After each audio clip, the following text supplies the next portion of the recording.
Hello, future doctors. Welcome to my YouTube channel, Biology in Seconds. अस्सलाम वालेकुम students, this is doctor हमदा तंजील और आज हम डिस्कस करने जा रहे हैं 2022 में जो यूएचएस का एमडी कैट का पेपर हुआ था उस पेपर को। अब उस पेपर के अंदर हम स्पेसिफिकली सिर्फ बायोलॉजी पोर्शन को डिस्कस करेंगे। हम ये डिस्कस करेंगे कि जो बायोलॉजी के 68 एमसीक्यूज़ आए थे वो कौन कौन से एमसीक्यूज़ आए थे, उनका राइट आंसर क्या है, और अगर उसमें कोई लॉजिक डेवलप है, उस क्वेश्चन के अंदर कोई लॉजिकल चीज़ है तो हम उसको भी साथ साथ डिस्कस करेंगे। और साथ साथ हम ये भी डिस्कस करेंगे कि वो एमसीक्यूज़ किस चैप्टर में से आया हुआ है, किस टॉपिक में से आया हुआ है और वो कहाँ से बनाया गया है, उसने उसको ड्राइव किया है या उसने पूरी बुक की लाइन को उठाया हुआ है। तो आपने इन जो डिस्कशन है ये जो 2022 यूएचएस एमडी कैट पेपर की, ये आपने ध्यान से सुननी है ताकि आपको अच्छे से आइडिया हो सके कि यूएचएस अगर आपका 2023 का एमडी कैट कंडक्ट करती है तो वो किस तरह के एमसीक्यूज बना सकती है। सबसे पहला एमसीक्यूज स्टूडेंट वो है, what does the term bacteriophage refer to. वो कह रहे हैं कि जो बैक्टीरियोफेज की टर्म है वो आपको क्या बताती है, बैक्टीरियोफेज के टर्म से क्या मुराद है। ऑप्शन ए है a virus that infects bacteria, कि एक ऐसा वायरस जो कि बैक्टीरिया को इन्फेक्ट करता है। ऑप्शन बी है अ बैक्टीरियम दैट इन्फेक्ट वायरस, एक बैक्टीरिया जो कि वायरस को इन्फेक्ट करता है। ऑप्शन सी है a virus which behave as bacteria, कि एक ऐसा वायरस है जो कि बैक्टीरिया की तरह बिहेव करता है। और ऑप्शन डी है कम्बिनेशन ऑफ बैक्टीरियम एंड वायरॉन, कि ये बैक्टीरिया और वायरस का कम्बिनेशन है। तो स्टूडेंट्स, आपने first year class chapter number 5 variety of life और उसके अंदर आपने लाइफ साइकिल ऑफ बैक्टीरियोफेज के नाम से एक टॉपिक देखा हुआ है। ये उसमें से पूछा गया है। एक्चुअली में उसने यहाँ पे आपसे उसने बैक्टीरियोफेज की डेफिनेशन को ही पूछा, लेकिन थोड़ा सा कॉन्सेप्चुअल अंदाज से। तो स्टूडेंट्स, हम जानते हैं कि जो बैक्टीरियोफेज है, ये दो वर्ड हैं, एक है बैक्टीरियो और एक क्या है फेज। बैक्टीरियो का मतलब तो बैक्टीरिया है और फेज का मीनिंग क्या होता है, ईटर, खाने वाला। और हम ये बात जानते हैं कि ये जो बैक्टीरियोफेज है ये वायरस है, और ये एक ऐसा वायरस है जो किसे खाता है, बैक्टीरिया को। तो इन चार ऑप्शन में से जो स्टूडेंट राइट ऑप्शन है वो कौन सा होगा, वो ऑप्शन ए है a virus that infects bacteria, मतलब एक ऐसा वायरस जो कि बैक्टीरिया को इन्फेक्ट करता है, उन्हें बाद में डाइजेस्ट करता है, उन्हें बाद में खाता है। तो वो वायरस हमारे पास क्या कहलाता है, बैक्टीरियोफेज। सेकेंड एमसीक्यू है, which of the following virus contain single stranded DNA. कह रहे हैं कि इनमें से कौन सा ऐसा वायरस है जिनका सिंगल स्ट्रैंडेड डीएनए। पहला तो स्टेटमेंट पढ़ के उन बच्चों के तो होश उड़ गए होंगे जिन्होंने कभी सिंगल स्ट्रैंडेड डीएनए के बारे में नहीं सुना हुआ। आमतौर पे आप लोग यही पढ़ते आए हो 9-10 फर्स्ट ईयर में, कि सेकेंड ईयर में भी, कि जो डीएनए होता है वो डबल स्ट्रैंडेड होता है और आरएनए सिंगल स्ट्रैंडेड होता है। अब यहाँ पे ये एक अलग ही चीज़ है कि सिंगल स्ट्रैंडेड डीएनए। तो स्टूडेंट, सबसे पहले सिंगल स्ट्रैंडेड डीएनए का कॉन्सेप्ट सुन लो। सिंगल स्ट्रैंडेड डीएनए क्या होता है, ये एक ऐसा डीएनए होता है जिसके अंदर न्यूक्लियोटाइड्स डीएनए वाले ही होते हैं, लेकिन इसमें दो स्ट्रैंड्स की बजाय एक स्ट्रैंड होता है। मतलब इसके अंदर एडेनिन, थायमिन, गवानीन और साइटोसिन होता है, लेकिन बजाय दो स्ट्रैंड्स के इसके अंदर एक ही स्ट्रैंड होता है, इसलिए इसे क्या बोला जाता है, सिंगल स्ट्रैंडेड डीएनए। और बहुत से वायरसेस ऐसे हैं जो कि सिंगल स्ट्रैंडेड डीएनए वाले होते हैं। अब पूछा कि इनमें से कौन सा वायरस है जिसमें सिंगल स्ट्रैंडेड डीएनए होता है। Option A is adenovirus, option B is herpes virus, option C is parvovirus and option D is poxvirus. अगर हम स्टूडेंट इसके आंसर की तरफ देखें, लेकिन उससे पहले हम थोड़ा इसको डिस्कस कर लें। ये जो हमारे पास एमसीक्यूज है ये आया हुआ है क्लासिफिकेशन ऑफ वायरसेस में से। क्लासिफिकेशन ऑफ वायरसेस के अंदर अगर हम डिस्कस करें तो क्लासिफिकेशन ऑफ वायरसेस के अंदर जब हम वायरसेस को क्लासीफाई करते हैं on the basis of their genetic material, on the basis of their genome, तो उस क्लासिफिकेशन के अंदर हम ये देखते हैं कि कौन सा वायरस डीएनए वाला है, कौन सा वायरस आरएनए वाला है, कौन सा वायरस डबल स्ट्रैंडेड डीएनए वाला है, कौन सा virus single stranded RNA DNA वाला है, और कौन सा वायरस इन्वेलप्ड है, कौन सा नॉन इन्वेलप्ड है। तो ये जो क्लासिफिकेशन ऑफ वायरसेस है जो कि किसकी बेस के ऊपर है, जीनोम की बेस के ऊपर है। अब जो पंजाब बोर्ड के स्टूडेंट्स हैं वो ये सोच रहे होंगे कि सर हमारी फर्स्ट ईयर की बुक में तो ऐसा कोई भी टॉपिक नहीं है। तो स्टूडेंट, डेफिनेटली ये आपकी बुक में टॉपिक नहीं है इंक्लूड। ये उसने आउट ऑफ द कोर्स एक एमसीक्यूज दिया था जो कि फेडरल और दूसरे प्रोविंसेस की बुक के अंदर शामिल है। तो इसका जो राइट आंसर है स्टूडेंट वो है पैरवो वायरस। जो पैरवो वायरस है ये एक ऐसा वायरस होता है जिसके अंदर क्या होता है, सिंगल स्ट्रैंडेड डीएनए होता है। सिंगल स्ट्रैंडेड डीएनए से मुराद कि इसके अंदर जो न्यूक्लियोटाइड्स होते हैं वो डीएनए वाले होते हैं, adenine, thymine, guanine, cytosine. But instead of dual strand इसके अंदर क्या होता है, एक ही स्ट्रैंड अवेलेबल होता है। बाकी जो अडीनो वायरस है, हर्पिस वायरस है और पॉक्स वायरस है, ये तीनों भी डीएनए वायरस है, लेकिन ये डबल स्ट्रैंडेड डीएनए वायरस है। सिर्फ इनमें से जो पैरवो वायरस है ये कौन सा वाला है, सिंगल स्ट्रैंडेड डीएनए वायरस है। उसके बाद ऑप्शन 3 है, how many tail fibers are attached to the end plate of a bacteriophage. है कि कितने टेल फाइबर्स अटैच होते हैं at the end plate of the bacteriophage. ये एमसीक्यूज भी लाइफ साइकिल ऑफ बैक्टीरियोफेज में से आया है। अगर आपको बैक्टीरियोफेज की डायग्राम याद हो तो बैक्टीरियोफेज के डायग्राम में आपने देखा था कि जो उसकी लास्ट पे बेस प्लेट होती है, उसकी बेस प्लेट के साथ टेल फाइबर्स अटैच होते हैं। 3 एक साइड पे थे और 3 एक साइड पे थे। अगर हम दोनों को मिलाएं तो वो कितने हो जाएंगे, 6। तो यहाँ पे ऑप्शंस क्या दी गई हैं, option A is 2, option B is 4, option C is 6 and option D is 8। तो student the right answer is 6। जो हमारे पास टेल फाइबर्स होते हैं जो कि अटैच्ड होते हैं at the end plate of bacteriophage, वो कितने होते हैं, 6 होते हैं। तो student life cycle of bacteriophage में से उसने 2 एमसीक्यूज बना दिए अभी तक। तो इसका मतलब है कि जो बैक्टीरियोफेज वाला टॉपिक है इट इज़ क्वाइट इंपॉर्टेंट। तो 2023 एमडी गेट के लिए आपने बैक्टीरियोफेज को अच्छे से रेडी करना है। उसके बाद the enzymes integrase, protease and reverse transcriptase are found in which viruses. कह रहे कि जो हमारे पास एक इंटेग्रेज एंजाइम है, एक प्रोटीएज एंजाइम है और एक रिवर्स ट्रांसक्रिप्टेज एंजाइम है, ये तीनों एंजाइम्स किस वायरस के अंदर पाए जाते हैं। Option A is hepatitis A virus, option B is herpes virus, option C is influenza virus and option D is human immunodeficiency virus, जिसे हम एचआईवी बोलते हैं। तो स्टूडेंट्स हम जानते हैं कि जो एचआईवी वायरस है ये हमारे पास एग्जाम्पल है किसकी, रेटिरो वायरस की। और रेटिरो वायरस के अंदर कौन सा एंजाइम होता है, रिवर्स ट्रांसक्रिप्टेज, उसी की वजह से तो उसको रेटिरो वायरस कहा जाता है। तो स्टूडेंट जो यहाँ पे जो राइट पॉसिबल आंसर बन रहा है वो कौन सा बन रहा है, एचआईवी। और एचआईवी के अंदर ये तीनों एंजाइम्स पाए जाते हैं, इंटेग्रेज भी पाया जाता है, प्रोटीएज भी पाया जाता है और रिवर्स ट्रांसक्रिप्टेज भी पाया जाता है, क्योंकि ये एंजाइम्स इसकी हेल्प करते हैं इसका लाइफ साइकिल क्या करने में, कंप्लीट करने में। हम जानते हैं कि जो एचआईवी है ये इन्फेक्ट करता है टी हेल्पर लिम्फोसाइट सेल्स को और उसके बाद उसको अपने अपनी कॉलोनीज को इंक्रीज़ करता है और आहिस्ता आहिस्ता बॉडी की इम्यूनिटी को डिक्रीज़ करके ये कौन सा डिजीज़ कॉज कर रहा होता है, एड्स।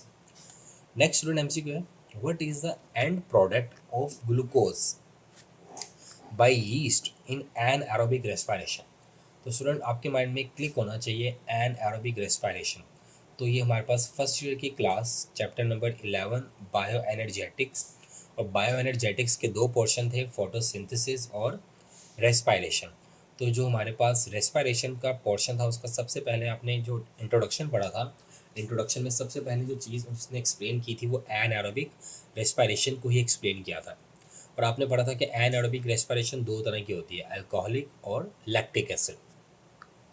यूनिक बात आपने ये पढ़ी थी कि अल्कोहलिक फर्मेंटेशन में बनती तो अल्कोहल है, लेकिन उसमें यूज़ क्या होता है, यीस्ट। और लैक्टिक एसिड फर्मेंटेशन में बनता तो लैक्टिक एसिड है, लेकिन उसमें यूज़ कौन होता है, बैक्टीरिया। अब यहाँ पे पूछ रहा है कि अगर ग्लूकोज की एनारोबिक रेस्पिरेशन हो यीस्ट की मदद से तो क्या बनेगा एंड पे, ethanol and oxygen, option B ethanol and water, option C ethanol and carbon dioxide and option D is lactic acid and carbon dioxide. तो स्टूडेंट्स हम जानते हैं कि जब भी ग्लूकोज की एनारोबिक रेस्पिरेशन होती है इन दी प्रेजेंस ऑफ क्या, यीस्ट, तो हमारे पास 2 चीज़ें बनती हैं, एक क्या बनता है एथानॉल जो कि अल्कोहल है और एक क्या बनती है carbon dioxide gas. Hope so ये क्लियर हो गया होगा आपको कॉन्सेप्ट भी। क्वेश्चन नंबर 6 है, each carrier in electron transport chain, ये भी एमसीक्यूज बायो एनर्जेटिक में से आया हुआ है, चैप्टर 11 में से, रेस्पिरेशन पोर्शन में से। Is first dash and then dash. कह रहे कि जो इलेक्ट्रॉन ट्रांसपोर्ट चेन होती है, इलेक्ट्रॉन ट्रांसपोर्ट चेन के अंदर जो कैरियर्स होते हैं जो कि इलेक्ट्रॉन्स को मूव करवा रहे होते हैं इलेक्ट्रॉन ट्रांसपोर्ट चेन के ऊपर, कह रहे कि वो पहले क्या होते हैं और बाद में क्या होते हैं। Option A is break down और regenerate, option B is generated and then break down, option C is oxidize and then reduce and option D is reduce and then oxidize. तो स्टूडेंट्स आप लोगों ने इलेक्ट्रॉन ट्रांसपोर्ट चेन पढ़ी थी, chapter 11 bioenergetics के अंदर, तो आपने यही पढ़ा था कि जो भी कैरियर मॉलिक्यूल होता है वो पहले क्या होता है, वो ऑक्सीडाइज होता है और बाद में वो क्या होता है, रिड्यूस। तो उस लिहाज से जो हमारे पास यहाँ पे पॉसिबल राइट ऑप्शन है वो कौन सी है, सी, कि each carrier in electron transport chain is first oxidize, पहले वो क्या होता है, ऑक्सीडाइज्ड होता है, फिर उसके बाद वो क्या होता है, एंड देन वो क्या होता है, रिड्यूस्ड होता है। तो option C is correct option. उसके बाद क्वेश्चन नंबर 7 है student, electron transport chain explains, कह रहे हैं कि जो इलेक्ट्रॉन ट्रांसपोर्ट चेन है वो क्या चीज़ एक्सप्लेन करती है। तो student again chapter 11 bio energetic, topic electron transport chain. जिस तरह उसने बैक्टीरियोफेज में से 2 एमसीक्यूज बना के दिए हैं, इसी तरह उसने इलेक्ट्रॉन ट्रांसपोर्ट चेन में से भी 2 एमसीक्यूज बना लिए। वो कह रहे हैं कि इलेक्ट्रॉन ट्रांसपोर्ट चेन क्या एक्सप्लेन करती है। Option A photophosphorylation, option B G scheme, option C photolysis and option D mechanism of ATP synthesis.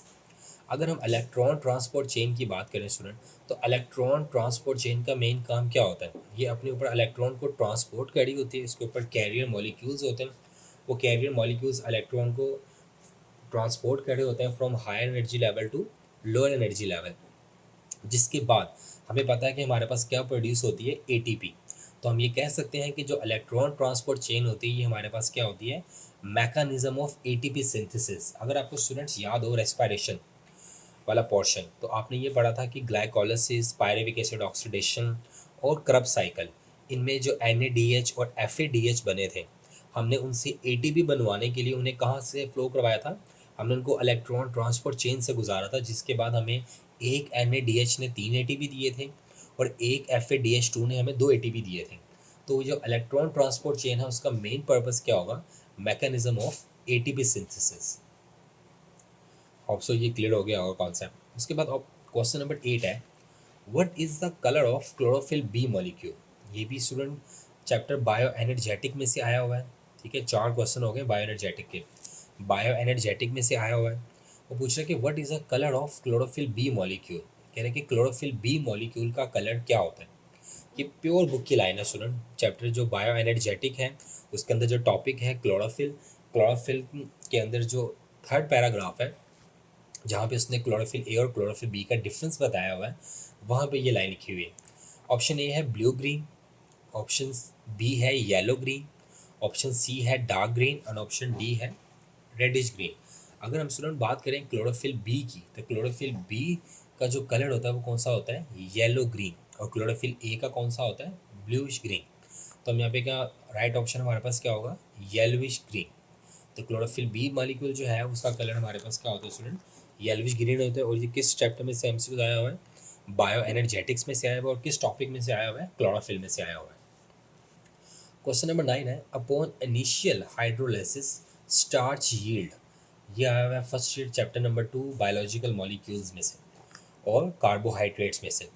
कह रहे कि जब हाइड्रोलाइसिस होती है स्टार्च की, तो सबसे पहले हमें क्या मिलता है, सबसे पहले वो कह रहे हैं अपॉन इनिशियल, इनिशियल मतलब जब फर्स्ट हाइड्रोलाइसिस होती है स्टार्च की, तो हमें क्या प्रोडक्ट मिलती है, maltose A option, B option glucose, C option sucrose and D option mannose. अब स्टूडेंट ज़्यादातर बच्चे जो है वो ये समझते हैं कि जो स्टार्च है वो तो ग्लूकोज से बनती है, मतलब ग्लूकोज की जो लॉन्ग चेन्स होती हैं प्लांट्स के अंदर वो क्या बनाती हैं, स्टार्च।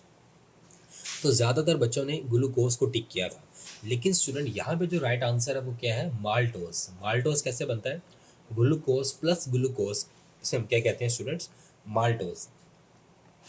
कैसे, क्योंकि जब भी आप स्टार्च को इनिशियली ब्रेक करोगे तो ऐसा तो नहीं होगा कि शुरू में ही वो सारे के सारे ग्लूकोज के मॉलिक्यूल्स अलग हो जाएंगे। जब आप स्टार्च को इनिशियली ब्रेक करोगे तो उसके पहले बड़े बड़े मॉलिक्यूल्स अलग होंगे, उन बड़े बड़े मॉलिक्यूल्स के अंदर ग्लूकोज जो होंगे वो एक चेन्स के अंदर जुड़े होंगे। तो जो हमारे पास इनिशियल हाइड्रोलिसिस की जाती है जब स्टार्च की, तो हमें डायरेक्ट ग्लूकोज नहीं मिलता, हमें ग्लूकोज की छोटी छोटी चेन्स मिलती हैं जिनके अंदर क्या होते हैं, 2-2 ग्लूकोज होते हैं। उसे हम क्या कहते हैं स्टूडेंट, माल्टोज। और माल्टोज के बाद जब अगेन हाइड्रोलिसिस की जाती है तो हमारे पास क्या आता है, glucose. Eight the end of hydrolysis of starch हम ये कह सकते हैं कि हमें ग्लूकोज मिलेगा, लेकिन इनिशियल हाइड्रोलिसिस में हमें क्या मिलेगा, माल्टोज। सुक्रोज की बात की जाए तो सुक्रोज के अंदर फ्रुक्टोज होता है, मैनोज की बात की जाए तो उसके अंदर भी फ्रुक्टोज होता है। इसलिए अगर हम माल्टोज और ग्लूकोज में से बात करें तो right option is maltose. Question number 10 है, human bone cells contain dash percent of water. कह रहे हैं कि ह्यूमंस के जो बोन सेल्स होते हैं उनके अंदर कितने परसेंट वाटर होता है। Option A 20, option B 40, option C 85 and option D is 90। तो स्टूडेंट्स हम जानते हैं कि जो ह्यूमन बोन सेल्स हैं, ये बुक की लाइन है, ये एमसीक्यूज बायोलॉजिकल मॉलिक्यूल्स में से आया हुआ है, इंपॉर्टेंस ऑफ वाटर में से आया हुआ है, और इंपॉर्टेंस ऑफ वाटर का जो फर्स्ट पैराग्राफ है इंट्रोडक्शन, उसी में ये बात मैंशनड है कि ह्यूमन के जो बोन सेल्स होते हैं उनके अंदर अबाउट 20% वाटर होता है, और जो ब्रेन सेल्स होते हैं उनके अंदर अबाउट 85% क्या होता है, वाटर होता है। कभी कभी वो ब्रेन सेल्स के बारे में पूछ लेता है और कभी कभी वो बोन सेल्स के बारे में पूछ लेता है। तो अभी उसने बोन सेल्स के बारे में पूछा है, तो the right answer here is 20%, कि human bone cells contain 20% of water. Question number 11 की तरफ चलते हैं स्टूडेंट। वो है unique 3 dimensional shape of the fully folded polypeptide constitutes. कह रहे हैं कि हमारे पास 3 डायमेंशनल पॉलीपेप्टाइड जो चेन होती है वो प्रोटीन का कौन सा स्ट्रक्चर बनाती है। तो स्टूडेंट जब भी आपके सामने 3 डायमेंशनल की बात आएगी ना, तो 3 डायमेंशनल से आपने क्लिक करना है फ़ौरन किसे, एंजाइम्स को, क्योंकि आपने ये पढ़ा हुआ है कि एंजाइम्स जो होते हैं वो 3 डायमेंशनल ग्लोबुलर प्रोटीन है, ऐसे ही है। तो अगर एंजाइम्स 3 डायमेंशनल ग्लोबुलर प्रोटीन है, और हमें ये भी पता है कि प्रोटीन के 4 स्ट्रक्चर हैं, प्राइमरी, सेकेंडरी, टर्शरी और क्वार्टरी, और प्रोटीन का जो टर्शरी स्ट्रक्चर है वो हमारे पास क्या है, ग्लोबुलर है।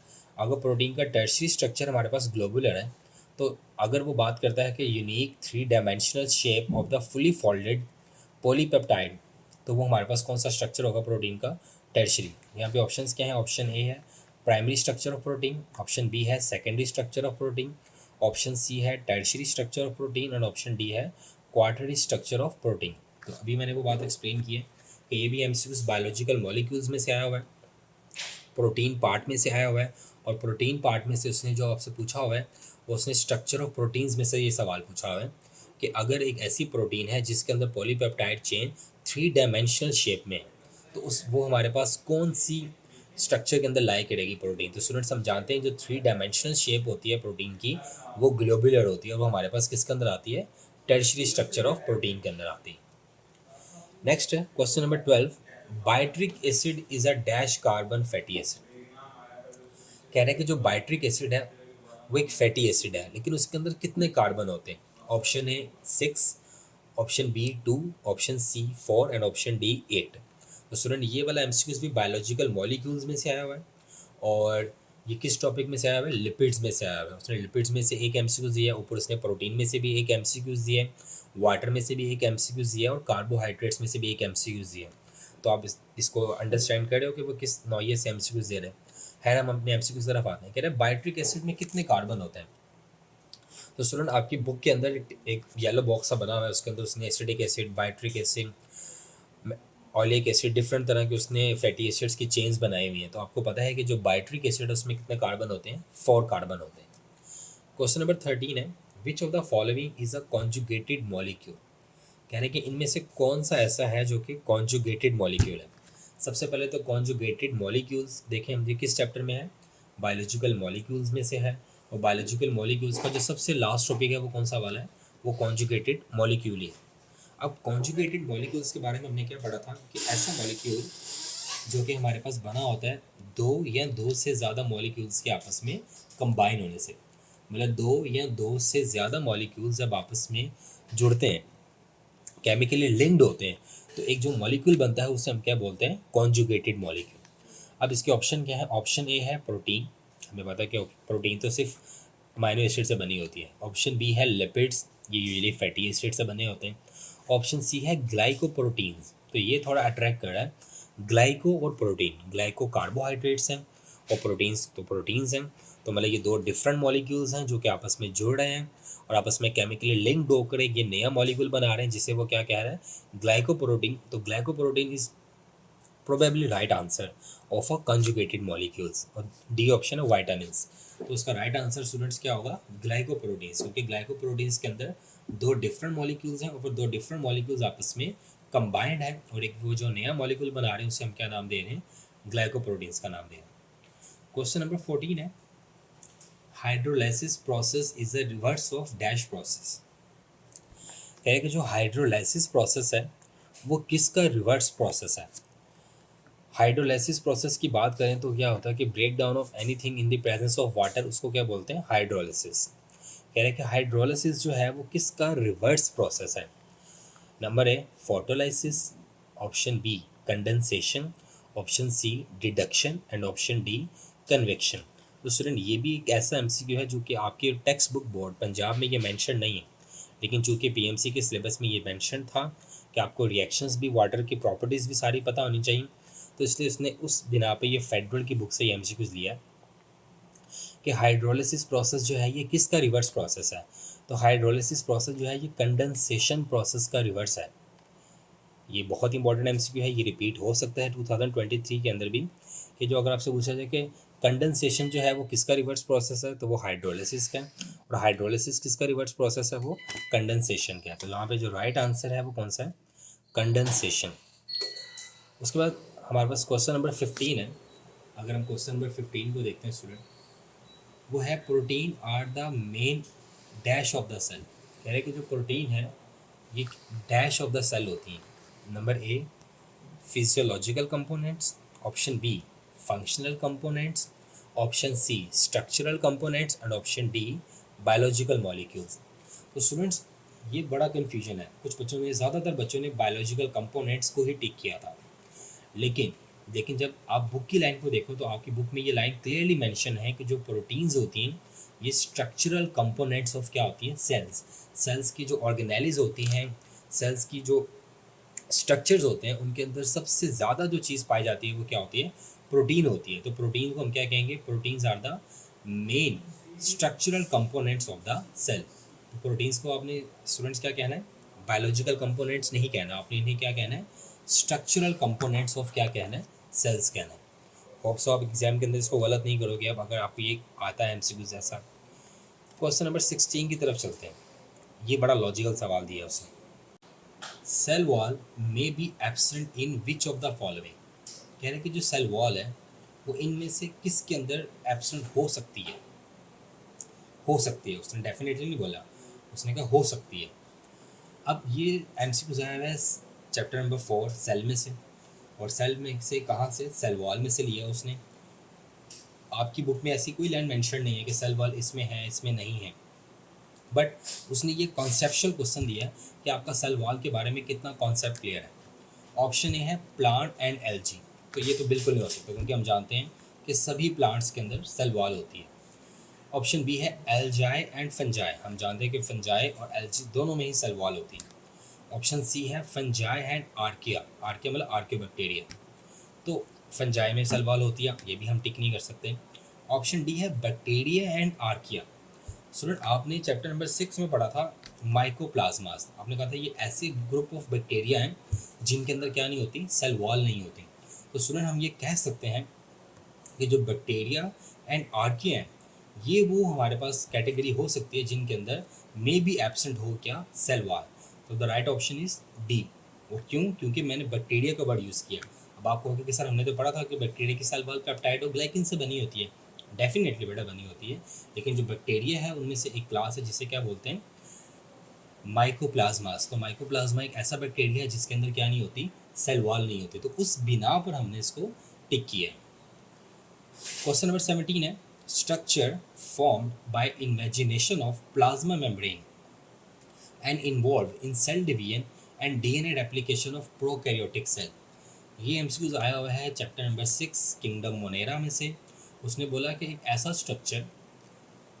स्ट्रक्चर जो कि बनता है by the invagination of plasma membrane, मतलब जब प्लाज्मा मेम्ब्रेन साइटोप्लाज्म में इन्वेजिनेट हो तो वो एक जो ट्यूबुलर स्ट्रक्चर बनता है, और वो स्ट्रक्चर इन्वॉल्व भी होता है किसके अंदर, सेल डिवीजन में एंड डीएनए रेप्लिकेशन में ऑफ प्रोकैरियोटिक सेल। वो स्ट्रक्चर कौन सा है? ऑप्शन ए लाइसोसोम्स, ये तो प्रोकैरियोट्स के अंदर होते ही नहीं है। Option B mesosomes, option C Golgi bodies and option D phragmoplast. Phragmoplast ये प्रोकैरियोट्स के अंदर होती नहीं है, गोल्जी बॉडीज प्रोकैरियोट्स के अंदर होते नहीं है, तो हमारा जो शक जा रहा है वो किसके ऊपर जा रहा है, मीजोसोम्स। हाँ स्टूडेंट, ये बुक की ही लाइन है और बुक के अंदर ही बहुत क्लियरली मेंशन है कि जो मीजोसोम्स होते हैं ये वो स्ट्रक्चर हैं जो बनते हैं by the plasma membrane invagination into cytoplasm, और ये मीजोसोम्स इन्वॉल्व होते हैं किसके अंदर, cell division and DNA replication of prokaryotic cell, जिसे आप बाइनरी फिशन भी बोलते हो। होप सो आपको ये क्लियर हो गया। और ये हर साल मीजोसोम्स का क्वेश्चन लाजमी आता है, वो इसे हर तरफ से घुमा के पूछ सकता है। तो आपने मीजोसोम्स का कॉन्सेप्ट क्लियरली ऑब्जॉर्व करना है। चैप्टर 6 किंगडम मोनेरा में ये लिखा हुआ है। क्वेश्चन नंबर 18 है, which of the following are single membranous organelles. कह रहा है कि इनमें से कौन से जो है वो सिंगल मेम्ब्रेनस ऑर्गेनेलिज है। अगेन ये सवाल आपको आया हुआ है चैप्टर नंबर 4 सेल में से, और उसने ओवरऑल ऑर्गेनेलिज में से सवाल पूछा हुआ है। ऑप्शन ए है माइटोकॉन्ड्रिया एंड राइबोसोम, ये तो हो ही नहीं सकता क्योंकि माइटोकॉन्ड्रिया डबल मेम्ब्रेन है। ऑप्शन बी है साइटोसोल माइटोकॉन्ड्रिया एंड राइबोसोम, ये भी नहीं हो सकता क्योंकि इसके अंदर क्या आ गया, माइटोकॉन्ड्रिया आ गया। ऑप्शन सी है Golgi bodies lysosomes and endoplasmic reticulum, और ऑप्शन डी है Golgi bodies lysosomes and mitochondria.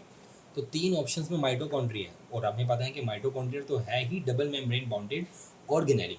एक ऑप्शन है जिसके अंदर ऑर्गेनेली सारे के सारे सिंगल मेम्ब्रेन बाउंडेड है, और वो कौन सा वाला है, C option, Golgi bodies lysosomes and endoplasmic reticulum. Hope so ये क्लियर हो गया होगा। क्वेश्चन नंबर 19 है, movement of molecules against the concentration gradient is. कह रहा है कि मॉलिक्यूल्स का मूव करना अगेंस्ट द कंसंट्रेशन ग्रेडियंट। पहले आपको यहाँ पे अपने माइंड में जो कॉन्सेप्ट लाना वो लाना है कंसंट्रेशन ग्रेडियंट का। कंसंट्रेशन ग्रेडियंट क्या होता है, मॉलिक्यूल्स का मूव करना हाई कंसंट्रेशन से लोअर कंसंट्रेशन। देखिए यहाँ पे वो वर्ड यूज़ कर रहा है अगेंस्ट द कंसंट्रेशन ग्रेडियंट। अगर हम अगेंस्ट द कंसंट्रेशन ग्रेडियंट की बात करें तो अगेंस्ट द कंसंट्रेशन ग्रेडियंट से मुराद क्या होगा, lower concentration to high concentration. और हमें पता है कि जब भी हम किसी चीज़ को लोअर कंसंट्रेशन से हाई कंसंट्रेशन की तरफ भेजते हैं तो हमारे उसमें क्या यूटिलाइज होती है, हमारे उसमें एनर्जी यूटिलाइज होती है। और एक ऐसा प्रोसेस जिसके अंदर एनर्जी यूटिलाइज हो, उस प्रोसेस को क्या कहा जाता है, एक्टिव ट्रांसपोर्ट। तो स्टूडेंट ऑप्शन क्या है, option A is passive transport, option B is active transport, option C is facilitated diffusion, and option D is filtration. तो स्टूडेंट जो राइट आंसर है वो है एक्टिव ट्रांसपोर्ट, और ये भी सवाल आपको चैप्टर नंबर 4 में से दिया गया। उसके बाद है question number 20, the digestive vacuoles and autophagosomes are also known as. कह रहे कि जो डाइजेस्टिव वैक्यूल्स होते हैं और ऑटोफेगोसोम्स जो होते हैं उन्हें क्या कहा जाता है, phagocytosis, secondary lysosomes, primary lysosomes and autophagy, and option D है पैरोक्सिसोम। स्टूडेंट ये एमसीक्यू चैप्टर नंबर 4 सेल में से दिया गया, और ये किस टॉपिक में से दिया गया आपको, लाइसोसोम्स में से दिया गया। स्टूडेंट यहाँ पे मैं एक बहुत ही ट्रिकी बात बताने वाला हूँ आपको, ये बड़ा ध्यान से सुनिए आप। स्टूडेंट जितनी भी आपकी बुक के अंदर डायग्राम्स दी गई हैं और उन डायग्राम्स के नीचे जो रेड लाइन में डिस्क्रिप्शन मेंशन है ना, उनमें से एमसीक्यूज लाजमी आएगा। और ये एग्जैक्ट लाइन उसी रेड लाइन, ये लाइन एग्जैक्ट उसी में से उठाई गई है। जो लाइसोसोम्स की जो डायग्राम बनी हुई है जिसके अंदर उसका फेगोसाइटिक एक्टिविटी दिखाई गई है, उसके नीचे रेड लाइन्स के अंदर कुछ डिस्क्रिप्शन लिखी हुई है ऑटोफेगोसाइटोसिस के बारे में या ऑटोफेगोसोम्स के बारे में। वहाँ पे ये लाइन लिखी हुई है कि जो डाइजेस्टिव वैक्यूल्स होते हैं वो हमारे पास क्या होते हैं, सेकेंडरी लाइसोसोम्स होते हैं। तो स्टूडेंट यहाँ पे जो राइट आंसर है वो सेकेंडरी लाइसोसोम्स है।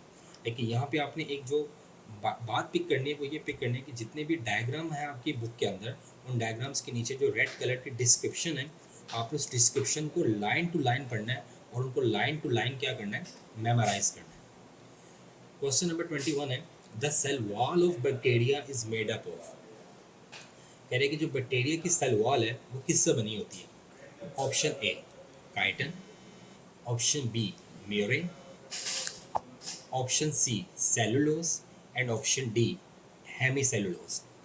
अगर हम बात करें cell wall of bacteria, chapter 6 में से सवाल आया, बैक्टीरिया में से पूछा तो चैप्टर 6 का सवाल है डेफिनेटली। अब हमें पता है कि बैक्टीरिया की सेल वॉल बनी होती है पेप्टाइडोग्लाइकन से, लेकिन कहेंगे सर इसमें तो कोई भी ऑप्शन पेप्टाइडोग्लाइकन नहीं है। लेकिन स्टूडेंट आपने चैप्टर नंबर 4 में पढ़ा था, सेल वॉल वाले टॉपिक में पढ़ा था कि जो हमारे पास क्या होता है, पेप्टाइडोग्लाइकन होता है, उसे म्यूरिन भी बोलते हैं। तो स्टूडेंट यहाँ पे जो राइट आंसर है वो कौन सा होगा, म्यूरिन। तो हम ये कह सकते हैं the cell wall of bacteria is made up of क्या, म्यूरिन। और ये कहाँ लिखा है आपके चैप्टर नंबर 4 का टॉपिक जो सेल वॉल है वहाँ पे ये लाइन लिखी हुई है। क्वेश्चन नंबर 22 है, which one is common in both prokaryotic and eukaryotic cell. ये भी उसने चैप्टर 4 में से पूछा आपसे। उसने कहा कि इनमें से ऐसी कौन सी चीज़ है जो कि प्रोकैरियोटिक सेल में भी है और यूकैरियोटिक सेल में भी है। प्रोकैरियोटिक सेल में भी है और यूकैरियोटिक सेल में भी है। अब ऑप्शन क्या है? Option A cytoplasmic streaming movement, option B ribosomes, option C binary fission and option D nuclear envelope. Nuclear envelope तो हो नहीं सकता क्योंकि न्यूक्लियस ही नहीं होता प्रोकैरियोट्स के अंदर। ऑप्शन सी हो नहीं सकता, बाइनरी फिशन तो सिर्फ प्रोकैरियोट्स में होती है, यूकैरियोट्स में नहीं होती। साइटोप्लाज्मिक स्ट्रीमिंग मूवमेंट्स के लिए आपको साइटोस्केलेटन रिक्वायर्ड है, वो प्रोकैरियोट्स के अंदर होता नहीं है। तो राइबोसोम्स एक ऐसा स्ट्रक्चर है जो प्रोकैरियोट्स के अंदर भी होता है और यूकैरियोट्स में भी होता है। फ़र्क सिर्फ इनके साइज़ का होता है। उस यूकैरियोट्स के अंदर इसका साइज़ 80s होता है, प्रोकैरियोट्स में इसका साइज़ 70s होता है। बाकी ये दोनों क्या होते हैं? दोनों में ये पाया जाता है, प्रोकैरियोटिक सेल के अंदर भी हो, यूकैरियोटिक सेल के अंदर भी। उसके बाद क्वेश्चन नंबर 23 है, there is no clear difference between dendrites and axons in sensory neurons except. अब सेकेंड ईयर पे आ गया। Second year chapter number coordination and control. Coordination and control के अंदर जो आपने न्यूरॉन वाला टॉपिक्स पढ़ा है, उस न्यूरॉन वाले टॉपिक के अंदर एक डायग्राम बनी हुई है न्यूरॉन्स की, सेंसरी मोटर और इंटर न्यूरॉन्स की उसने डायग्राम बनाई हुई है। उस डायग्राम के नीचे आपको रेड कलर की डिस्क्रिप्शन लिखी हुई भी नज़र आती है। उस डिस्क्रिप्शन में से ये लाइन उठाई गई। अभी मैंने थोड़े देर पहले ऊपर एक बात कही लाइसोसोम्स के अंदर कि जो लाइसोसोम्स की जो डाइजेस्टिव एक्टिविटी दिखाई गई है, उसके नीचे जो रेड लाइंस देखी थी उसने उसमें से भी सवाल उठाया। अब उसने न्यूरॉन्स के जो नीचे रेड लाइंस में डिस्क्रिप्शन लिखी गई है उसमें से भी उसने एमसीक्यूज उठाया। तो इसका मतलब कि डायग्राम्स के नीचे जो रेड लाइंस लिखी गई हैं स्टूडेंट्स, वो बहुत इंपॉर्टेंट है। आपने उन्हें अच्छे से डिटेल्ड उन्हें तैयार करना है, एक एक लाइन आपको याद होनी चाहिए उसकी। खैर अपने एमसीक्यूज की तरफ आते हैं। वो कह रहा है कि there is no clear difference between dendrites and axons in sensory neurons except. कह रहा है कि सेंसरी न्यूरॉन्स के अंदर के जो डेंड्राइट्स होते हैं और एक्सॉन्स होते हैं उनमें कोई इतना क्लियर डिफरेंस नहीं होता, सिवाय एक डिफरेंस के। वो क्या है?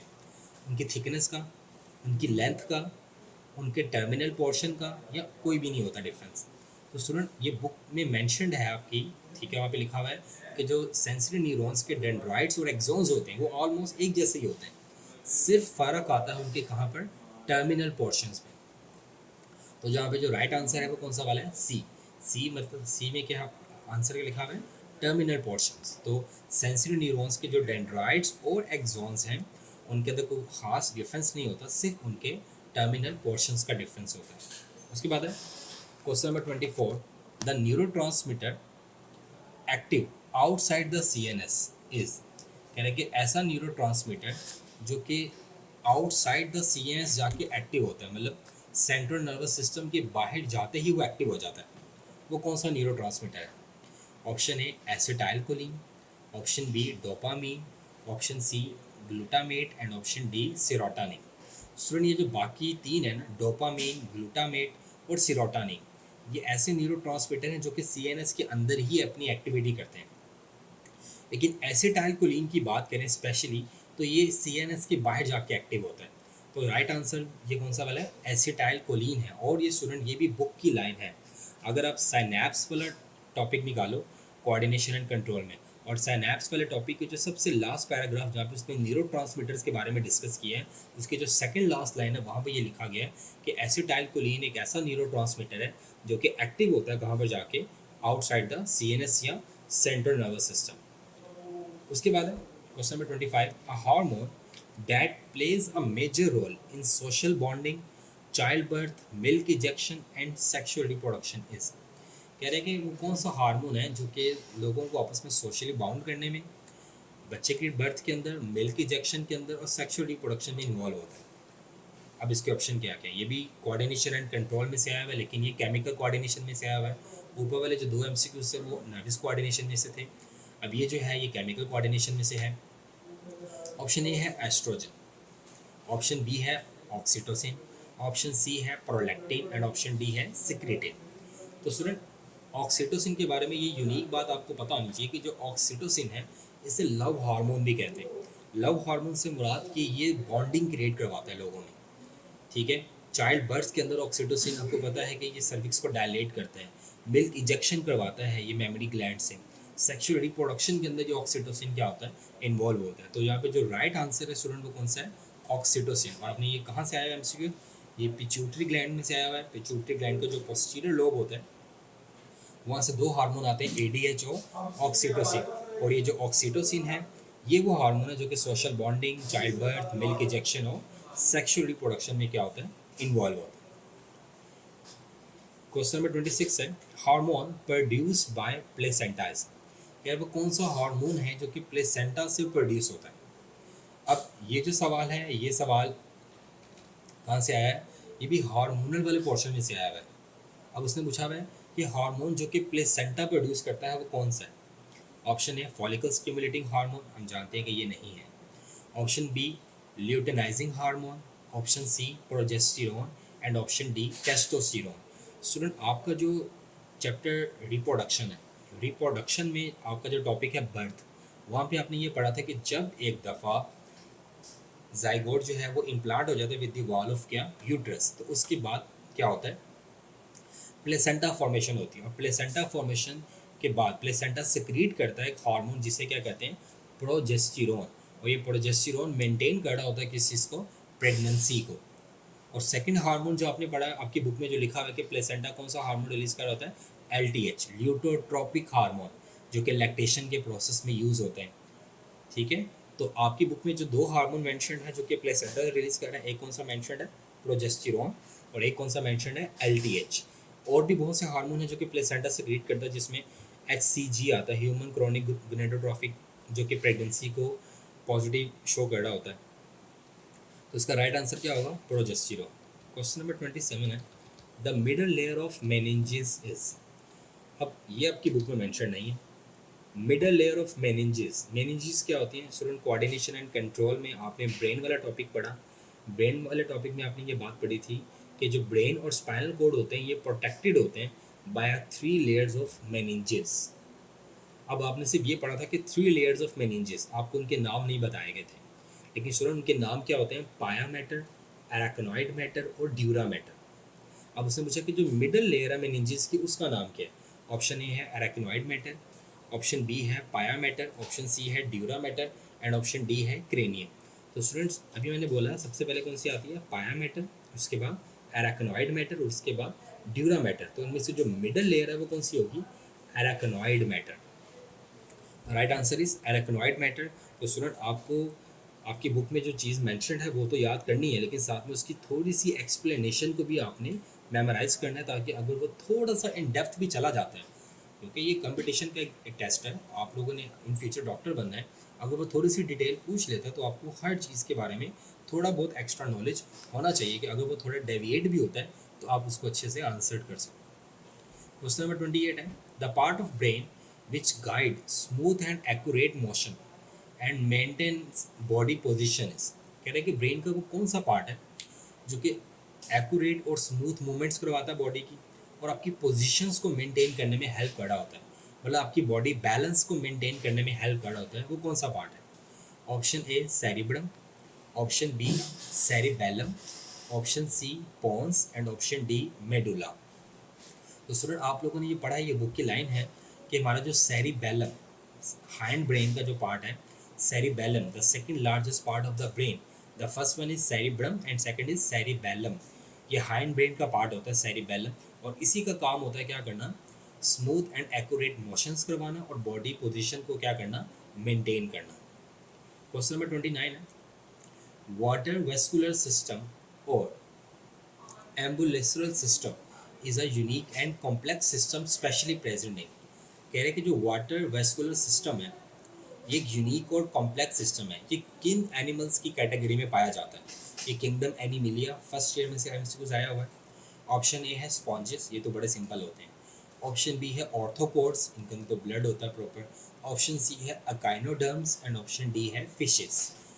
तो स्टूडेंट फिशेस के अंदर भी प्रॉपर ब्लड सर्कुलेटरी सिस्टम होता है। तो जो अकाइनोडर्म्स है, अकाइनोडर्म option is most possible answer. तो इसका जो राइट आंसर होगा स्टूडेंट वो कौन सा होगा, अकाइनोडर्म्स, क्योंकि अकाइनोडर्म्स होते हैं जिनके अंदर ये वाटर वेस्कुलर सिस्टम पाया जाता है। उसके बाद है question number 30, round worms belong to which phylum. Student ये आपने लाजमी याद करना है, हर फाइलम का जो एक नेम है वो आपने याद करना है। जैसे फाइलम अगर हम बात करें एनेलिडा का, तो उनकी सेगमेंटेड बॉडीज़ होती हैं, ठीक है। अगर हम बात करें फाइलम निमाटोडा का, ठीक है, तो वो हमारे पास क्या होता है, राउंड वर्म्स होते हैं। अगर हम बात करें ऑर्थोपोड्स, तो इनके जॉइंट्स फीट होते हैं। तो अपने हर फाइलम का जो एक सब नेम दिया गया इनके साथ, वो आपने लाजमी याद करना है। एक एमसीक्यूज तो लाजमी यही आएगा।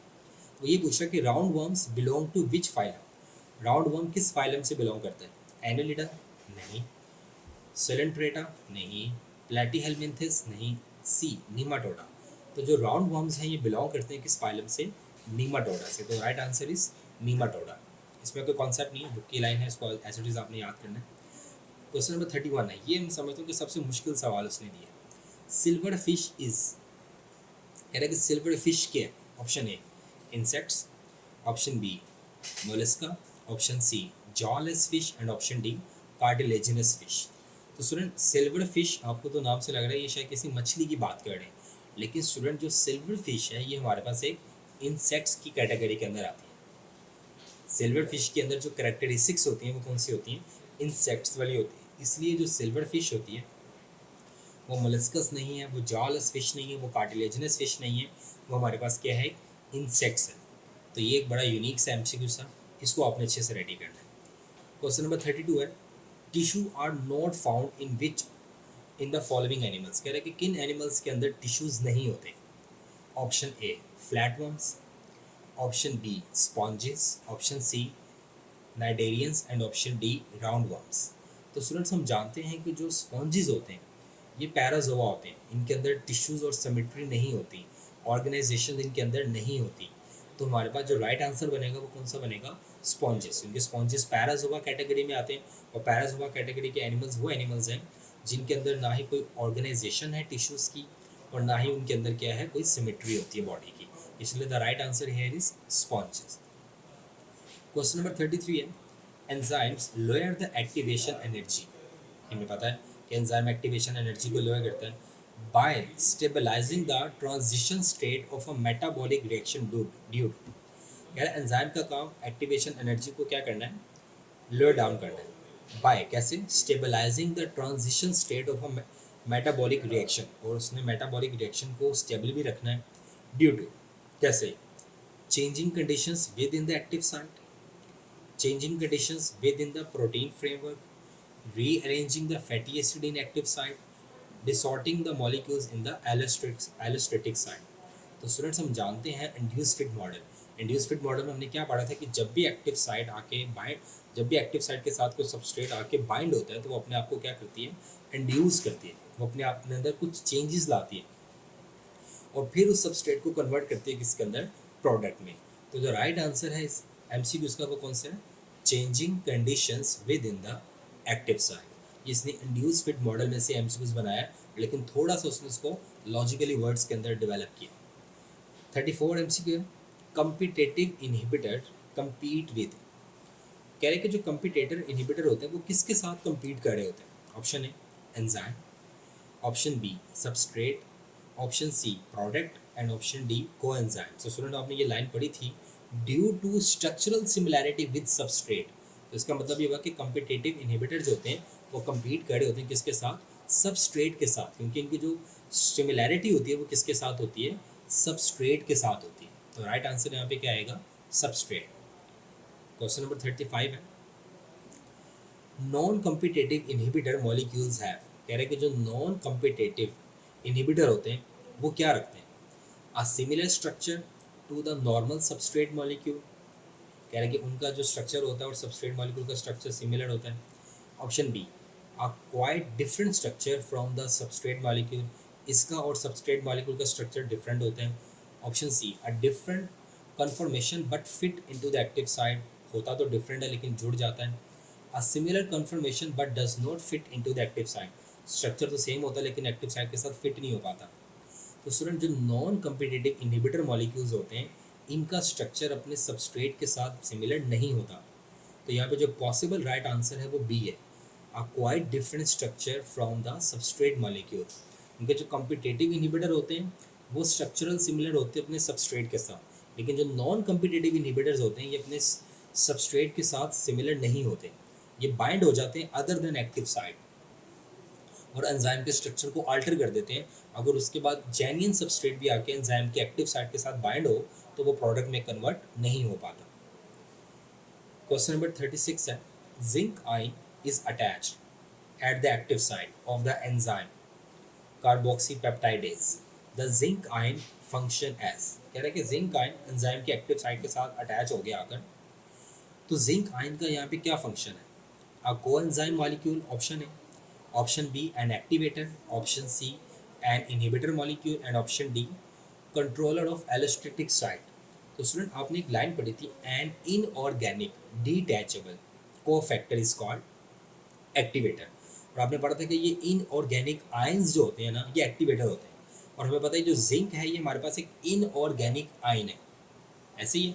तो यहाँ पे जो राइट आंसर बनेगा वो क्या बनेगा? एक्टिवेटर। अगर देखा जाए तो उसने एंजाइम में से आपसे 4 सवाल पूछे और कोई भी इसने सिंपल नहीं पूछा।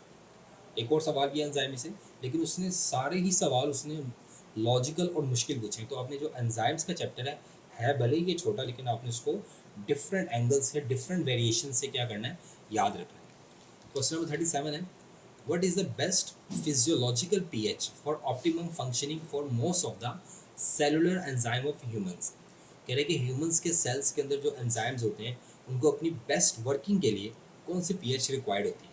Option A 2 to 3 pH, option B 3 to 5 pH, option C 6 to 8 pH and option D 8 to 10 pH। तो स्टूडेंट्स हम जानते हैं कि यहाँ पे जो ऑप्शन सी है 6 to 8 pH वाला, ये लाई कर रहा है हमारे ब्लड की पीएच के बीच में। ऐसे ही हमारी जो ब्लड की पीएच होती है 7.35 से लेकर 7.45 होती है।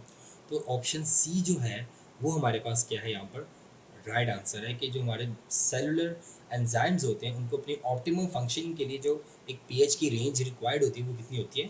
6 to 8, और ये न्यूट्रल के भी अंदर आ रही होती है। क्वेश्चन नंबर 38 है, ये एवोल्यूशन में से आया है, ये ज़रा ध्यान से सुनना आप। अगर adaptations that an organism acquires by its own actions during its lifespan without modifying its genome are। कह रहे हैं कि वो अडेप्टेशंस, वो चेंजेस जो कि एक ऑर्गेनिज्म अपनी ज़िंदगी के दौरान करता है, जैसे एक बॉडी बिल्डर है उसने अपनी ज़िंदगी के दौरान ही अपने मसल्स को डेवलप किया, लेकिन उसका जीनोम मॉडिफाइड नहीं हुआ, तो वो क्या होंगी? ऑप्शन ए हेरिटेबल, वो उसके अगली जनरेशन में जाएंगी, ऑप्शन बी नॉन हेरिटेबल, वो उसके अगली जनरेशन में नहीं जाएंगी, can be made heritable through some modification, वो कुछ चेंजेस के साथ जा सकती हैं, and option D some time heritable and other times not, कुछ कभी जाती हैं कभी नहीं जाती। तो स्टूडेंट आपने चैप्टर एवोल्यूशन में पढ़ा था कैरेक्टरिस्टिक्स ऑफ एक्वायर्ड इनहेरिटेंस। आपने जे बैप्टिस्ट डी लमार्क की थ्योरी पढ़ी थी जिसने कहा था कि ऑर्गेनिज्म जो होते हैं वो जिस अपने बॉडी पार्ट्स को ज़्यादा यूज़ करते हैं वो डेवलप हो जाता है, जिसको नहीं करते वो ख़त्म हो जाता है, और जो वो डेवलप होता है वो उसको अगले जनरेशन में ट्रांसमिट कर देते हैं। लेकिन आपने ये भी लाइन वहाँ पढ़ी थी कि रिसर्च से ये बात साबित हुई है कि जब तक आपके जीनोम के अंदर मॉडिफिकेशन नहीं आती तब तक कोई भी चीज़ इनहेरिटेबल नहीं है। तो यहाँ पे उसने कहा है कि विदाउट मॉडिफाइंग इट्स जीनोम, अगर उसका जीनोम ही मॉडिफाइड नहीं हुआ तो वो क्या है? नॉन हेरिटेबल, वो अगले जनरेशन के अंदर ट्रांसफ़र नहीं होगी बिल्कुल भी। क्वेश्चन नंबर 39 है, for evolution process to occur which of the following is not a geographical barrier. कह रहे हैं कि एवोल्यूशनरी प्रोसेस के लिए कौन सी चीज़ जियोग्राफिकल मतलब एक बाउंड्री वाइज बैरियर नहीं है? ओशन, रिवर, माउंटेन्स या एटमॉस्फेयर। तो स्टूडेंट ओशन, रिवर, माउंटेन्स ये तो जियोग्राफिकल बैरियर्स हैं, लेकिन जो एटमॉस्फेयर है ये हमारे पास क्या नहीं है?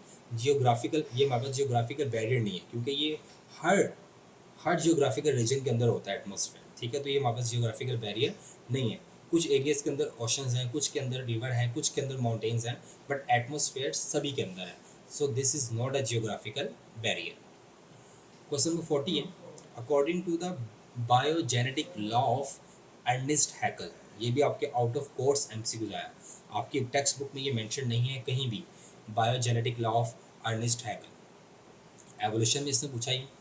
Option A there is survival of the fittest, option B there is use and disuse of organ. Option A जो है ये तो डार्विन का कॉन्सेप्ट है, ऑप्शन बी जो है ये जे बैप्टिस्ट डी लमार्क है, option C phylogeny, recapitulates, ontogeny, and option D है ऑटोजेनी, रेसिप्यूटल्स, फाइलोजेनी। तो स्टूडेंट जो हमारे पास अर्नेस्ट हैकल था ना उसका जो बायोजेनेटिक लॉ था वो क्या था, ऑटोजेनी रेसिप्यूटल्स फाइलोजेनी। तो option D is a right answer.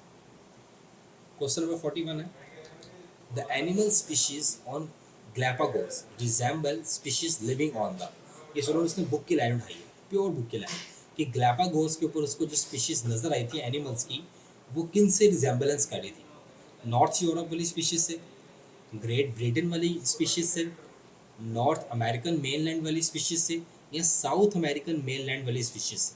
तो स्टूडेंट हमारी बुक के अंदर ये लाइन क्लियरली मेंशन्ड है कि ग्लैपागोस के अंदर डार्विन को जो स्पीशीज नजर आई थी वो रिजेंबलेंस कर रही थी किनके साथ, साउथ अमेरिकन मेनलैंड वाली स्पीशीज से।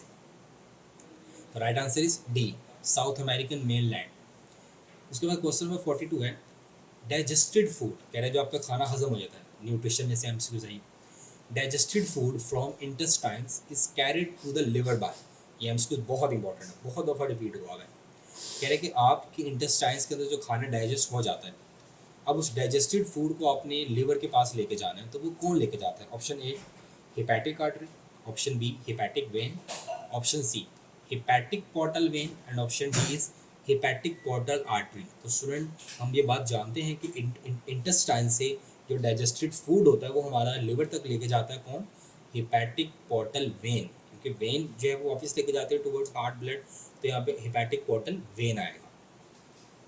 क्वेश्चन नंबर 43 है, dash proteins are produced by white blood cells in response to dash and provide immunity. कह रहे हैं कि वाइट ब्लड सेल्स एक प्रोटीन्स बनाते हैं डैश प्रोटीन्स को किस स्टिमुलस में, वो कौन सी है, ऑप्शन ए है एंटीबायोटिक्स एंटीजन, ऑप्शन बी है antibodies red blood cells, option C है globulin histamine, and option D है एंटीबॉडीज एंटीजन। तो स्टूडेंट जो ऑप्शन डी है ना, ये राइट आंसर है कि एंटीबॉडीज प्रोटीन बनाते हैं कौन, वाइट ब्लड सेल्स, किसके रिस्पॉन्स में, जब भी कोई एंटीजीन्स हमारे ब्लड के अंदर क्या होता है या बॉडी के अंदर क्या होता है एंटर होता है। ये एमसीक्यू किस में से आया हुआ है, इम्यूनिटी में से आया हुआ है, और उसने क्या पूछा है कि वाइट ब्लड सेल्स कौन सी प्रोटीन बनाते हैं, एंटीबॉडीज, किसके रिस्पॉन्स में बनाते हैं, एंटीजीन। तो the right answer is D. Question number 44 है, the lymphatic vessels of the body empty the lymph into blood stream at. कह रहे हैं कि जो लिम्फेटिक वेसल्स के अंदर ब्लड होता है जिसे लिम्फ कहते हैं, वो कहाँ पे आके ड्रेन होता है, कौन सी वेन के अंदर आके उसको वो ड्रेन करते हैं। ऑप्शन ए है एब्डोमिनल वेन, ऑप्शन बी है जुगुलर वेन, ऑप्शन सी है subclavian vein, and option D है बाइल डक्ट। तो स्टूडेंट्स हम जानते हैं कि जो लिम्फेटिक वेसल्स होती हैं, ये जो अपना लिम्फ आके ड्रेन करती हैं ब्लड के अंदर, ये किस वेन के अंदर करती हैं आके, सबक्लेवियन वेन के अंदर। सबक्लेवियन वेन जो कि क्लेविकल के नीचे होती है, इसके अंदर जो large lymphatic thoracic lymphatic duct होती है वो आती है और इसके अंदर आके सारा लिम्फ ड्रेन कर देती है। उसके बाद 45 क्वेश्चन है, flow of blood in the capillaries is adjusted by. कह रहे हैं कि कैपिलरीज के अंदर जो ब्लड का फ्लो होता है वो कैसे एडजस्ट होता है, उसके पीछे कौन सी फोर्स होती है जो कि उस ब्लड को कैपिलरीज के अंदर स्मूथली फ्लो करवा रही होती है। Option A heart directly, option B pre capillary sphincters, option C meta arterioles, and option D valves. तो स्टूडेंट इसका जो राइट आंसर है, ये बुक में मैंशनड है कि जो प्री कैपिलरी स्फिंक्टर्स होते हैं ना, ये कैपिलरीज के अंदर ब्लड फ्लो को क्या करवा रहे होते हैं, एडजस्ट करवा रहे होते हैं। और हमारे कैपिलरीज के अंदर जो ब्लड फ्लो होता है, हमारी कैपिलरीज के अंदर जो ब्लड फ्लो की एडजस्टमेंट होती है वो कौन करवा रहा होता है, प्री कैपिलरी स्फिंक्टर, मतलब हार्ट की पंपिंग एक्टिविटी इनके बिहाइंड नहीं होती। और जो प्री कैपिलरी स्फिंक्टर होते हैं यही एक प्रेशर जनरेट कर देते हैं ब्लड का, जिसकी वजह से ब्लड वहाँ से फोर्सफुली क्या हो जाता है, चला जाता है। क्वेश्चन नंबर 46 है, the pressure exerted by a solution separated by a semi permeable membrane from pure water is। कह रहे कि pressure exerted by a solution, एक सोल्यूशन है जो कि प्रेशर exert कर रहा है, separated by a semi permeable membrane from pure water is, उस प्रेशर को क्या कहते हैं। Number A osmotic pressure, number B soil potential, number C solute potential, and option D solvent potential. दूसरा हम जानते हैं इसका जो राइट आंसर है वो कौन सा है, ऑस्मोटिक पोटेंशियल, क्योंकि यहाँ पे सोल्यूशन की बात हुई है, यहाँ पे कोई भी स्पेसिफिकली सल्यूट की बात नहीं की गई। तो the right answer here is क्या, ऑस्मोटिक प्रेशर, क्योंकि ये वाटर जनरेट कर रहा है। उसके बाद क्वेश्चन नंबर 47 है, which of the following is not a consequence of anaerobic respiration in human muscle cells. कह रहे कि इनमें से कौन सी चीज़ ह्यूमन मसल सेल्स के अंदर एनारोबिक रेस्पिरेशन का ड्रॉबैक नहीं है। नंबर ए, क्रैम्प्स। आपको पता है कि जब एनारोबिक रेस्पिरेशन होती है तो क्रैम्प्स हो जाते हैं। Option B, high consumption of energy. Option C, pain भी होती है। ऑप्शन डी, टायर्डनेस, थकावट भी हो जाती है। तो student the right answer is high consumption of energy, क्योंकि हम एनारोबिक रेस्पिरेशन करते ही तब है जब हमारे पास एटीपी क्या हो जाती है, कम हो जाती है।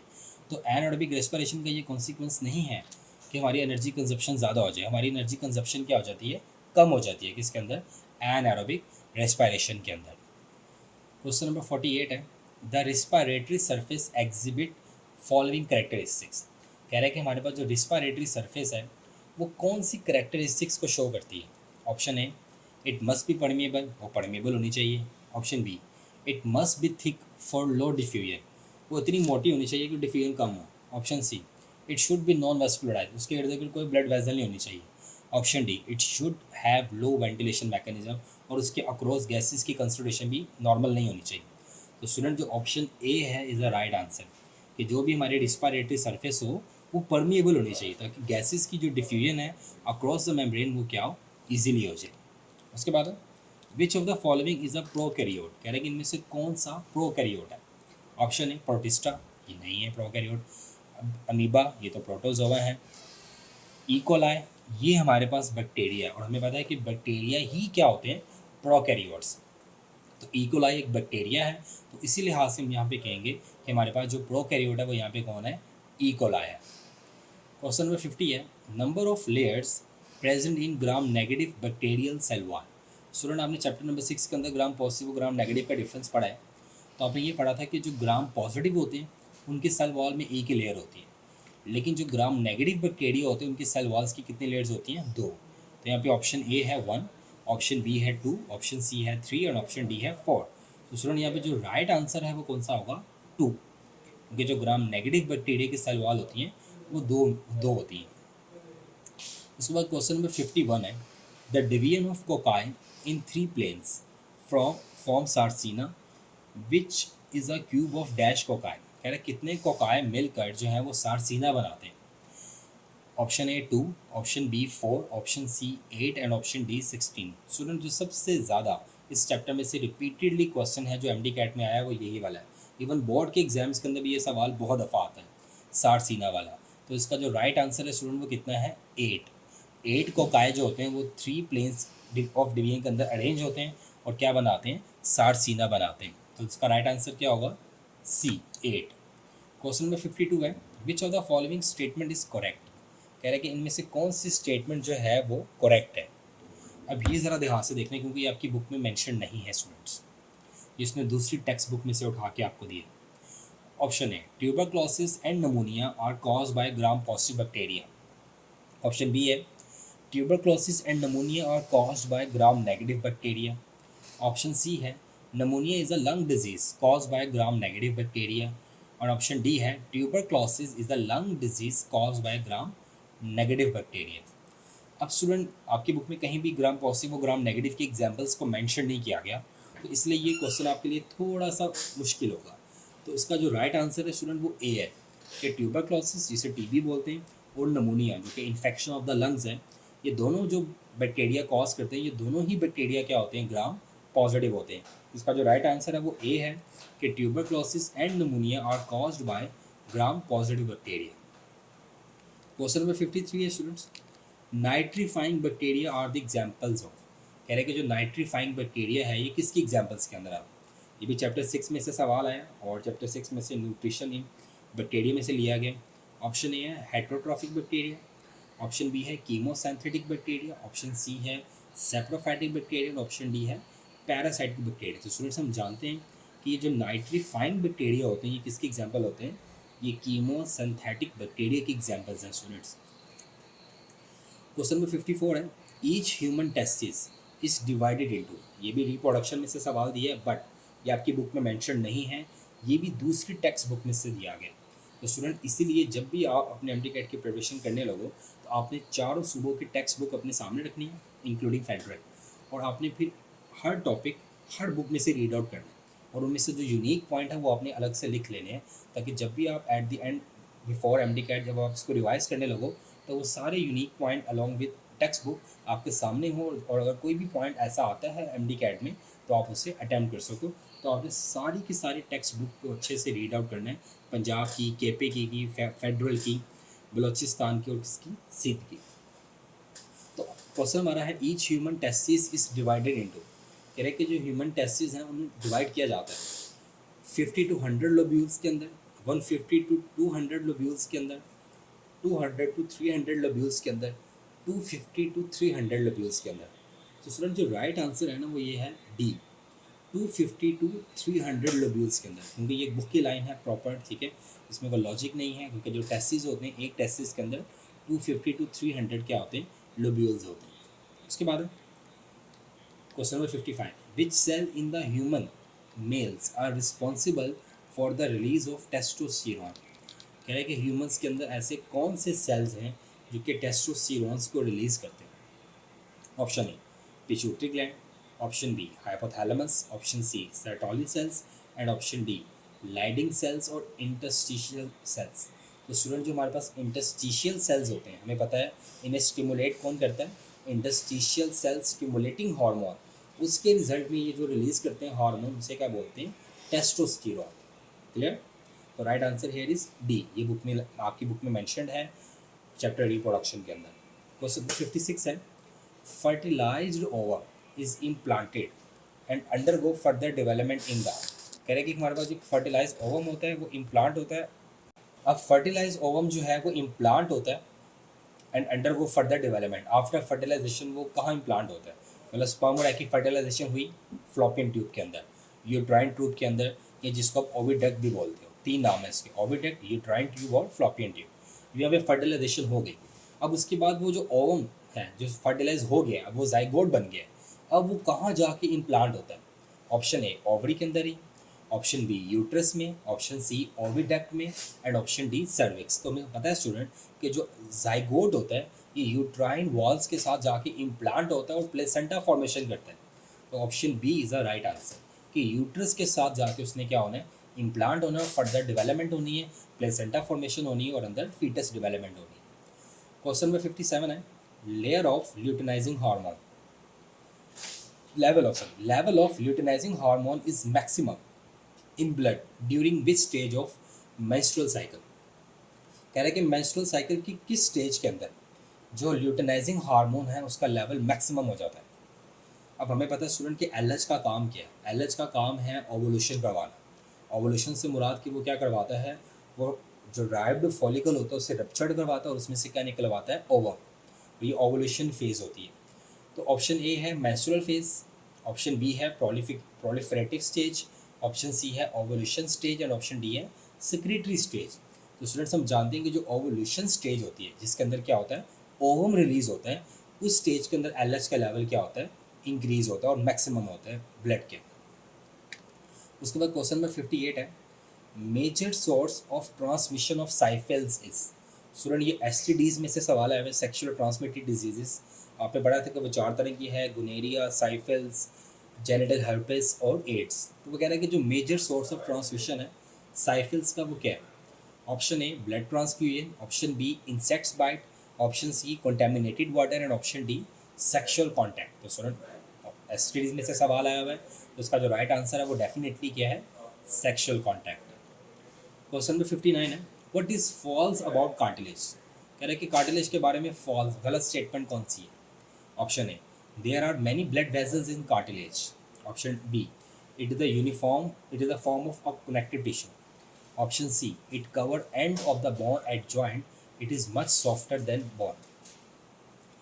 तो स्टूडेंट हम जानते हैं कि जो कार्टिलेज होते हैं उनके अंदर ब्लड वेसल्स नहीं होती, तो जो ऑप्शन ए है ये रॉन्ग स्टेटमेंट है। उसके अलावा तीनों स्टेटमेंट्स क्या हैं, ठीक है। तो option A is a wrong statement कि कार्टिलेज के अंदर क्या होती हैं, ब्लड वेसल्स होते हैं, जबकि कार्टिलेज के अंदर ब्लड वेसल्स नहीं होती, बोन्स के अंदर ब्लड वेसल्स होती हैं। क्वेश्चन नंबर 60 है, which of the following is a muscle component that act as store for energy. ये बड़ा उसने लॉजिकल सवाल बनाया और अच्छा भी लगा सवाल मुझे कि ऐसा कौन सा कंपोनेंट है मसल का जो एनर्जी को स्टोर करता है। Option A ATP, option B creatine phosphate, option C myoglobin और option D creatine in phosphate. तो स्टूडेंट आपने जो स्पोर्ट एंड मूवमेंट चैप्टर है उसमें जो अपनी एनर्जी फॉर मसल्स कॉन्ट्रैक्शन वाला टॉपिक है उसमें लिखा हुआ है कि ड्यूरिंग हाई मेटाबॉलिज्म मसल्स के पास एक एनर्जी सोर्स होता है जिसने एनर्जी को स्टोर किया होता है, वो कौन सा वाला है? Creatine phosphate. तो जो क्रिएटिन फॉस्फेट है ये हमारे पास क्या है? एक सोर्स है मसल्स के पास जिसके अंदर एनर्जी क्या होती है? स्टोर्ड होती है, और ड्यूरिंग हाई मेटाबॉलिज्म इससे क्या ली जाती है? एनर्जी ली जाती है। क्वेश्चन नंबर 61 है, which of the following is not found in skeletal muscle fibres in humans. कह रहे कि इनमें से कौन सी चीज़ जो है वो skeletal muscle fibres of humans के अंदर नहीं होती? Option A multiple nuclei, option B multiple mitochondria, option C large amount of myoglobin and option D large amount of haemoglobin. तो स्टूडेंट्स हम जानते हैं कि मसल फाइबर्स के अंदर हीमोग्लोबिन तो कभी नहीं होती, हीमोग्लोबिन ब्लड में होती है, मसल्स के अंदर मायोग्लोबिन होती है। तो यहाँ पे जो राइट आंसर है वो कौन सा आएगा? लार्ज अमाउंट ऑफ हीमोग्लोबिन, क्योंकि ये मसल फाइबर्स के अंदर नहीं होती, ये किसके अंदर होती है? ब्लड में होती है। क्वेश्चन नंबर 62 है, वो कह रहे हैं कि hinge joint is present between which of the following bones. कह रहे हैं कि हिंज जॉइंट किन बोन्स के दरमियान में बनता है? आपको पता है कि हिंज जॉइंट एक ऐसा जॉइंट है जो कि टू डायरेक्शन मतलब बैक एंड फोर्थ मूव करता है, और आपने इसकी दो एग्जांपल्स बड़ी कॉमनली पढ़ी हैं, एल्बो जॉइंट और नी जॉइंट। तो वो पूछ रहा है कि हिंज जॉइंट जो है वो इनमें से किन के दरमियान बनता है? ऑप्शन ए है humerus and radio ulna, option B femur and pectoral girdle, option C femur and acetabulum and option D humerus and pectoral girdle. तो स्टूडेंट इसका जो राइट आंसर है वो कौन सा है? Humerus and radio ulna. क्योंकि ह्यूमरस और रेडियो अल्ना का जो जॉइंट है उसे एल्बो जॉइंट कहते हैं, और अभी मैंने बताया कि एल्बो जॉइंट एग्जाम्पल है किस चीज़ की? Hinge joint.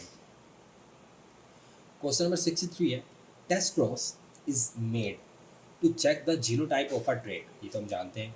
Which of the following crosses is a test cross.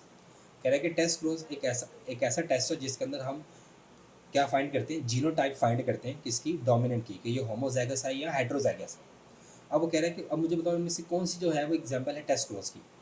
Option A है unknown cross heterozygous, option B है unknown cross by homozygous recessive, option C है unknown homozygous dominant, option D है homozygous dominant. तो हमें पता है student कि जब भी टेस्ट क्रॉस करते हैं तो हम किसी भी अननोन जीनोटाइप वाले को क्रॉस करवाते हैं किसके साथ? होमोजाइगस रिसेसिव के साथ। रिसेसिव होते ही होमोजाइगस है, ठीक है। तो option B is the right answer. Question number 64 है, what happen when a RH negative woman married to an RH positive man conceive a child who is RH positive. कह रहे हैं कि क्या होगा जब एक RH नेगेटिव ब्लड ग्रुप वाली वुमेन की शादी किसी RH पॉजिटिव मैन के साथ हो जाए और उसका बच्चा पॉजिटिव हो, मतलब मदर नेगेटिव का ब्लड ग्रुप नेगेटिव है, बच्चा का ब्लड ग्रुप पॉजिटिव है। तो हमने स्टूडेंट्स पढ़ा हुआ है कि इस कंडीशन को क्या बोलते हैं? मैटरनल फीटल इनकम्पैटिबिलिटी, जिसकी वजह से क्या होता था? Erythroblastosis fetalis. पैटर्नल क्यों नहीं कहेंगे? क्योंकि पैटर्नल होता है फादर के लिए और मैटरनल किसके लिए होता है? मदर के लिए। तो यहाँ पे जो राइट आंसर होगा वो कौन सा होगा? ए। और ये का क्या कहेंगे? Maternal fetal incompatibility. Question number 65 है, DNA stores biological information in discrete units termed as. तो स्टूडेंट्स ये बात तो हम जानते हैं कि जो DNA के यूनिट्स होते हैं, DNA के जो फ्रेगमेंट्स होते हैं उन्हें क्या बोला जाता है? जीन्स। तो ऑप्शन ए यहाँ पे जीन्स है, ऑप्शन बी यहाँ पे फिनोटाइप है, ऑप्शन सी यहाँ पे कैरियोटाइप है, ऑप्शन डी यहाँ पे क्या है? सेल्स। तो यहाँ पे जो राइट आंसर बनेगा वो कौन सा बनेगा? जीन्स। क्योंकि जो जीन्स होते हैं ये हमारे पास क्या होते हैं? ये डिस्क्रीट यूनिट्स ऑफ क्या होते हैं? DNA होते हैं, जिनके अंदर बायोलॉजिकल इन्फॉर्मेशन क्या होती है? स्टोर होती है। क्वेश्चन नंबर 66 है, to study sex linkage in Drosophila Morgan mated white eye male with wild type red eye females, what will be the phenotype of offsprings. Student ये जो है ये बुक की लाइन उठाइए, कंप्लीट बुक की line है। तो स्टूडेंट ऑप्शन ए है all red eyed male and female, option B है red eye females and white eyed males, option C है white eyed females and red eye males, and option D है all white eyed females and males. तो book में ये line clearly mentioned है कि जब Morgan ने क्रॉस करवाया था किसका? वाइट आई मेल्स का किसके साथ? With wild type red eye females के साथ। तो सारी की सारी क्या आए थे? रेड आई मेल्स और फीमेल्स आए थे। तो option A is correct, all red eye males and females. Question number 67 है, which one of the following is a X linked dominant disorder. तो student X link dominant disorder हमारी book में एक ही mention है, और वो कौन सा था? Hypophosphatemia rickets. अगर हम इसके ऑप्शन देखें, ऑप्शन ए हीमोफीलिया, ये एक्स लिंक रिसेसिव ट्रेट है। कलर ब्लाइंड, ये भी एक्स लिंक रिसेसिव ट्रेट है। Option C hypophosphatemic rickets. तो स्टूडेंट ये जो हाइपोफॉस्फेटेमिक रिकेट्स है, it is a right answer, क्योंकि हमें पता है कि हाइपोफॉस्फेटेमिक रिकेट्स जो है ये एक्स लिंक डोमिनेंट डिसऑर्डर है। Last question 68, mode of inheritance in humans can be traced through. कह रहे कि जो मोड ऑफ इनहेरिटेंस है ह्यूमंस के अंदर, वो किसके थ्रू ट्रेस किया जाता है? Option A experimental mating, option B chi square test, option C pedigree analysis and option D probability analysis. तो स्टूडेंट्स आपकी बुक के अंदर जो पेडिग्री एनालिसिस बनाए गए हैं ये बताने के लिए कि हीमोफीलिया फादर को था, उससे बच्चों में आया, बच्चों से फिर नेक्स्ट बच्चों में गया, तो pedigree analysis is a right answer to trace the mode of inheritance in क्या? ह्यूमंस। तो स्टूडेंट ये आपके बायोलॉजी के एमसीक्यू से जो 2022 MD-CAT UHS में आए थे, आपको मैंने इसका डिटेल एनालिसिस करके बताया, आपको एमसीक्यूज की एक्सप्लेनेशन भी साथ साथ बताई, आपको ये भी बताया कि किस चैप्टर में से कितने एमसीक्यूज आए, कहाँ किस टॉपिक से लिया गया, किस तरह का लिया गया, कितना मुश्किल लिया गया, कितना बुक की लाइंस ली गई, कहाँ से ज़्यादा उसने उठाया। तो उम्मीद है कि अब आप इसी चीज़ को माइंड में रख के पढ़ोगे। टेक्स्ट बुक्स को फॉलो करना है आपने, जितने भी प्रोवेंसीज हैं उन सभी की टेक्स्ट बुक को अच्छे से फॉलो करो। थोड़ा सा एक्स्ट्रा नॉलेज होना चाहिए, डेफिनेटली होना चाहिए, क्योंकि ये कंपटीशन का एग्ज़ाम है और आपको इसमें थोड़ा एडिशनल नॉलेज होना चाहिए। बट सबसे पहले आपने अपनी टेक्स्ट बुक को फॉलो करना है। फिर भी कोई सवाल, कोई हेल्प, कोई इन्फॉर्मेशन चाहिए तो आप मुझे कमेंट कर सकते हैं, और आपको इसी चैनल के अंदर आपको बायोलॉजी की कंप्लीट प्रिपरेशन के लिए मटेरियल मिल जाएगा। उसमें हर सब टॉपिक के आपको लेक्चर्स मिलेंगे और उनके साथ उनके टेस्ट होंगे, जो कि वीडियो के फॉर्म में होंगे, जो कि आपके प्रैक्टिस के लिए बहुत यूज़फुल होंगे।